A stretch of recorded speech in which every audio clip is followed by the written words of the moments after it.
There were two highlights of 2017. The first one is around the thing that we're all about, which is growing our customer base. We want to bring more people into the Alfa world.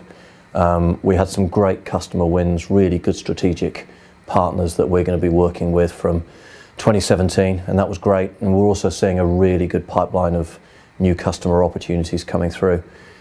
And for me, one of the ways that you gauge the pipeline and the new customer wins is not just in terms of the number of them, but in terms of their diversity. And we're seeing really good split between the US and Europe, as well as between auto and equipment finance. So that's a great thing for us. More important still is about delivery. Alfa is a delivery company. That's a key way that we differentiate ourselves. In 2016, we ended really strongly with a major delivery for a large US auto company.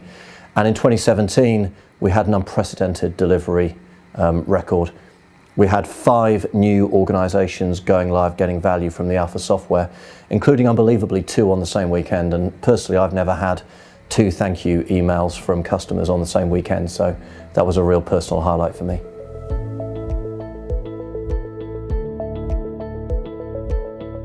The core strategy is to continue to grow our business and our market share of what is an enormous target addressable market. I've described it before as the biggest niche or niche in the world. So the key thing is for us to bring on as many new customers and deliver as much as we possibly can within that market.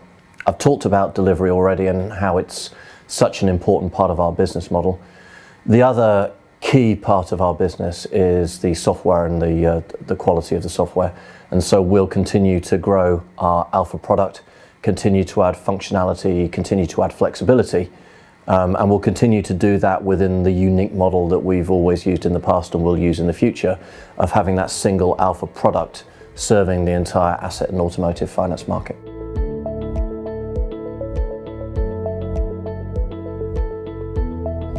I think the same factors that we've seen in the past are still there, and broadly speaking we're talking about push factors and pull factors.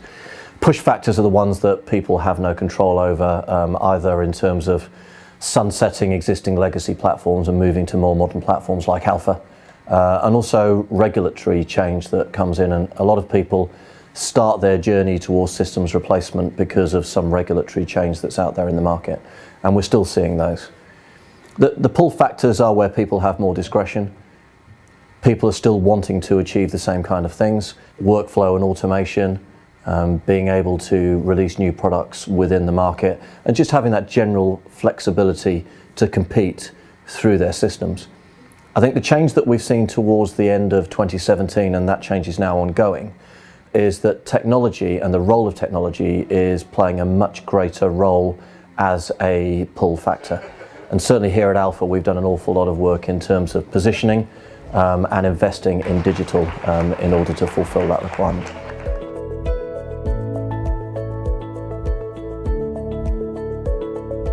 Well, there are a few challenges within the asset and automotive finance markets over the next few years.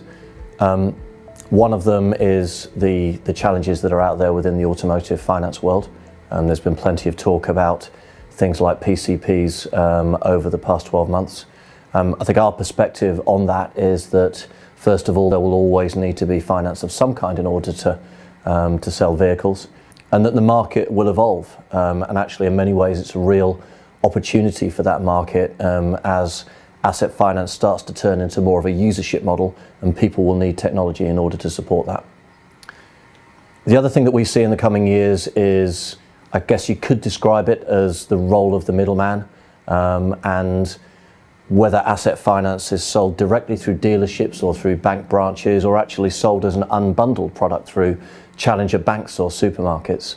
We see that as a big opportunity if we can take, if we can be on the front foot for these kind of initiatives in terms of enabling technology for our customers that will allow them to do that, and again speak strongly to our digital initiatives. The other thing that we need to give some mention to is Brexit. Personally, I'm very comfortable with the effects that Brexit may or may not have on our business. We're certainly not seeing anything from the perspective of the markets that we serve, but clearly we keep a close eye on those. Alfa is at its heart a talent company, as I've said before, so the main concern that we would have would be the effect of Alfa from a talent perspective. In terms of both retention and recruitment, at the moment we're not seeing any kind of effect, but we are making sure that our mainland European colleagues have everything that they need to feel safe and content, and that they have a future working for Alfa.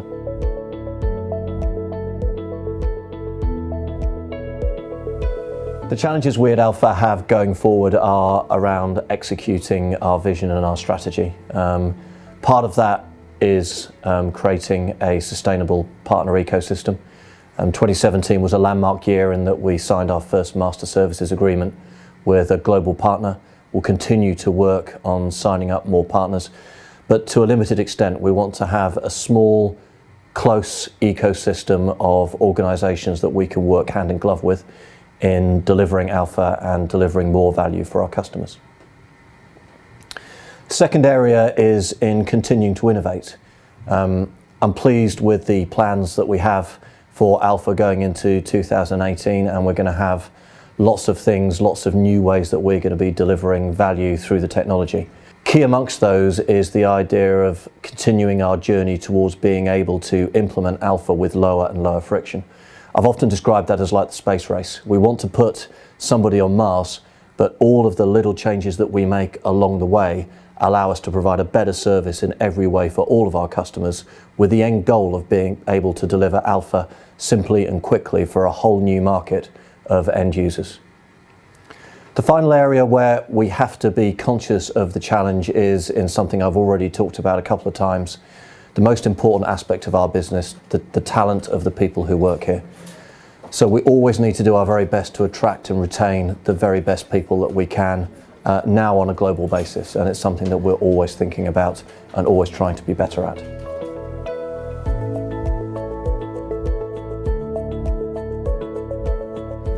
For the year ahead, I'm obviously excited about leading Alfa at an exciting time for the company, an exciting time for the global automotive and asset finance industries. But as I've described before, technology is becoming a much more important part of our customers making decisions to select new systems and to undertake large systems change programs.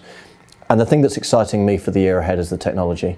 I'm really excited about Alfa's digital vision, the way that we can help people disrupt their own markets and therefore be better at what they're doing. And I think Alfa can play a really massive part in not only enabling people to do that, but actually providing thought leadership and vision to give them much more in the way of direction of where they need to go.